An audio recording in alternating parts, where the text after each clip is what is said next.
دعا بھی اسی خدا سے ہے، التجا بھی اسی خدا سے ہے، اسی خدا کی طرف سے ہم زمین پر آئے ہیں، اسی خدا کی طرف ہم نے لوٹ کر جانا ہے، اسی خدا نے ہمیں پیدا کیا ہے، اسی خدا نے ہمیں زندہ کر کے پوچھنا ہے، اے بندے بتا میں نے تجھے زندگی عطا فرمائی، تو نے کیا کیا؟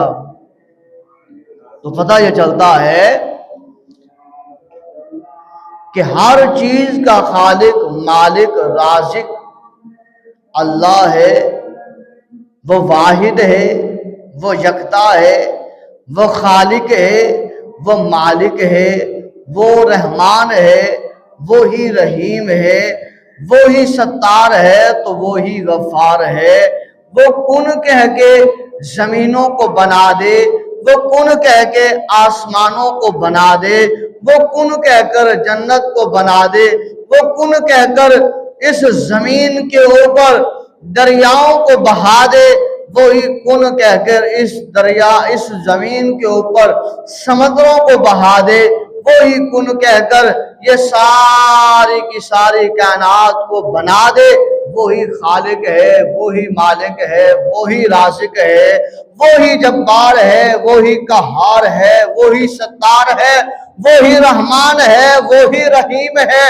وہی جو ہے مغیث ہے، وہی شانوں والا ہے، وہی مقاموں والا ہے، وہی معبود برحق ہے، وہی ازل سے ہے، ابد تک رہے گا، ابد تک رہے گا، وہی ایک خدا ہے، وہی واحد ہے، اسی کی عبادت، اسی کی ریاضت، اسی کی پاک بارگاہ میں سجدہ، اسی کے لیے رونا، اسی سے معافی مانگنا، اسی سے اپنے گناہوں کی توبہ مانگنا، اسی سے جنت کو مانگنا، اسی سے جہنم کی پناہ مانگنا، اسی سے قبر کے عذاب سے دعائیں کرنا، اللہ قبر کے عذاب سے محفوظ فرما، وہ بھی کریم خدا، وہ بھی رحیم خدا، وہی معبود برحق، وہ ایک خدا ہے۔ اس لیے توحید باری تعالی ضرور اور ضرور ایمان کا پہلا حصہ ہے۔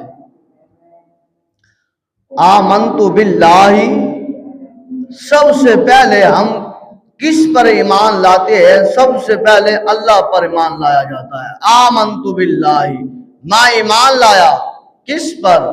اللہ تیرے پر۔ معبود برحق کون ہے؟ اللہ ہے۔ ایمان ہم جیسے لے کر آئے کیا ہے؟ آمنت باللہ، ہم ایمان لائے اللہ تیرے پر۔